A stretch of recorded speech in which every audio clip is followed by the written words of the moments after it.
So एक offbeat मी तुम्हाला प्रश्न विचारणार आहे.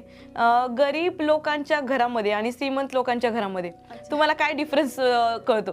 डिफरन्स असा असतो, आता गरिबांचं घर म्हणलं ना तर आपण वन रूम पकडून चालतो की काही काहींची वन रूम असते, 1 BHK one 1 room room kitchen हो असतं. हो मोस्टली ते म्हणलं की 1 BHK पण असतात, पण वन रूम किचन. तर आणि मोठ्या लोकांची जर आपण घरं बघितलं तर प्रॉपर 2 BHK 3 BHK असतात.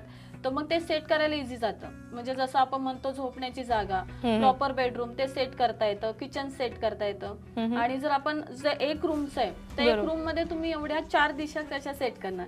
का तर आपल्याला किचन सेट करायचंय, देवघर सेट करायचंय, टॉयलेट बाथरूम सेट करायचंय आणि प्लस झोपायची जागा. तर मग ह्या सगळ्या गोष्टी सेट करणं थोडं डिफिकल्ट जातं. म्हणजे 2 गोष्टी आपण करू शकतो तर 2 गोष्टी त्या बॅक फुटला येतात, असं होतं. तर मग त्यांच्यामध्ये असं होतं की म्हणून श्रीमंत लोकांचं असं होतं ना की प्रॉपर सगळं सेटअप होतं आणि खूप ग्रो होती. बरोबर. आणि ह्यांचं सेटअप